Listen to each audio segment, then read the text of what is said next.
On peut, si on reprend un peu ce que vous dites, on peut imaginer que d'abord ce sera plus cohérent, c'est-à-dire que si c'est destiné à faire concurrence à la Chine, ça s'attaquera pas à ses alliés qui sont censés nous aider à faire concurrence à la Chine, et ça s'inscrira dans une stratégie qui utilisera d'autres outils que les droits de douane seuls, parce que les droits de douane seuls ne suffisent pas, mais on peut imaginer d'autres outils qui sont aussi contraires aux principes de l'OMC. Par exemple, un peu de même s'ils l'ont fait quand même, Biden avait fait avec l'Inflation Reduction Act, mais des outils comme ça. Absolument. Et comme vous dites, le mandat de Biden nous a montré ce que les démocrates souhaitaient mettre en place de ce point de vue-là, c'est-à-dire finalement garder un peu de protection commerciale, mais le combiner avec beaucoup de politique industrielle, mais une politique industrielle qui soit assez finalement qui prennent des libertés avec notamment les engagements américains auprès de l'OMC, de façon à s'assurer que les retombées en termes d'emploi, notamment les retombées industrielles, les retombées d'emploi d'usines, soient vraiment aux États-Unis. Et ça, c'est important parce que ça montre aussi, ça a été très difficile pour l'administration Biden d'arriver à faire voter l'Inflation Reduction Act.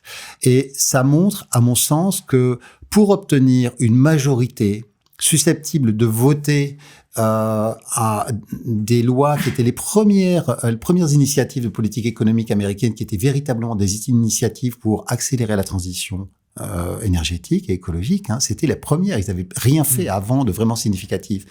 Pour arriver à ça, il fallait se départir des règles trop restrictives de l'OMC. Et ça, c'est une leçon, je crois, qui est durable. Et je pense que quand la question se reposera, on arrivera de nouveau au même constat. Et il faut constater que d'ailleurs, l'Europe s'en rapproche, parce que ce qu'on est en train de discuter en ce moment, c'est la loi sur le projet de loi sur l'accélérateur industriel au niveau européen. Et il y a des dispositions qui se rapprochent assez de ce qu'il y avait dans l'Inflation Reduction Act, c'est-à-dire des clauses de contenu local, donc des dispositions qui vont conditionner une subvention, une aide d'État, au fait que une quantité imposée minimale de la production aura bien lieu en Europe. Ça, c'était quelque chose qui est contraire aux principes généraux de l'OMC, mais qui finalement s'impose un peu comme une condition politique d'acceptation d'un certain nombre de politiques qui sont coûteuses aussi pour l'État. Il faut bien voir, c'est-à-dire que on parle de beaucoup de politique industrielle aujourd'hui parce qu'on a besoin de défendre certains secteurs, mais en fait, ça coûte de l'argent. On est dans une situation où les finances publiques sont très contraintes, et donc si on veut faire accepter ces dépenses, ça peut être très utile, voire nécessaire, de donner des garanties sur le fait que les retombées, elles seront essentiellement chez nous. Puis je pense aussi, c'est la dynamique créée par la Chine qui respecte pas toutes les règles de l'OMC, qui oblige ses partenaires à réagir ses partenaires qui obligent les autres grands ensembles économiques à réagir pour pas se faire avoir tout simplement. Oui, la Chine est un gros facteur de déséquilibre, à mon sens, aujourd'hui, dans l'économie internationale. Pour deux raisons essentielles. Une raison de déséquilibre global et puis une raison d'utilisation de ses positions dominantes. Déséquilibre global parce que la Chine, aujourd'hui, a des excédents commerciaux qui sont colossaux.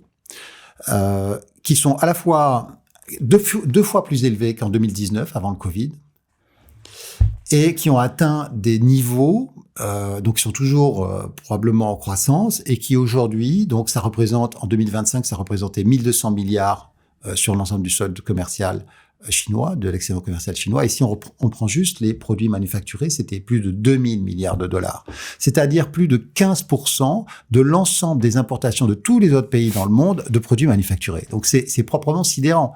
Et c'est une charge très lourde pour toutes les industries de tous les autres pays. Si bien d'ailleurs, c'est intéressant de noter qu'il y a une multiplication des réactions, par exemple sous forme de droits anti-dumping, donc de droits de douane additionnels finalement, dans beaucoup de pays émergents, y compris de la Russie, par exemple.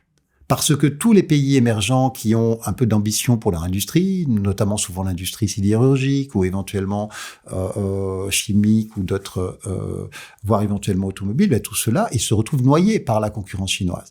Et comme nous, Européens, ils s'en préoccupent.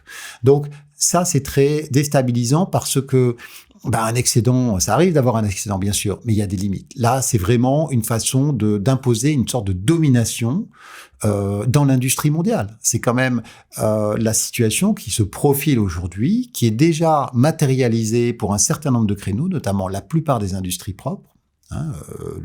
C'est flagrant dans les panneaux solaires, ça menace de devenir le cas dans l'éolien, c'est flagrant dans les batteries, dans les véhicules électriques.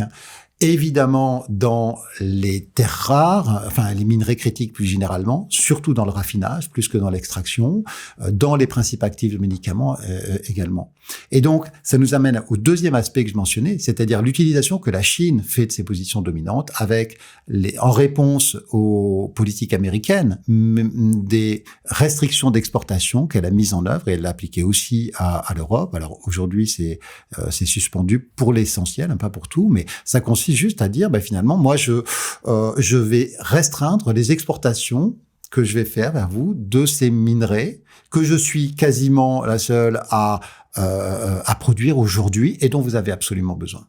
Et ça, c'est une menace très problématique pour tous les États qui doivent assurer la continuité de leur activité économique, ce qu'on appelle aujourd'hui la sécurité économique.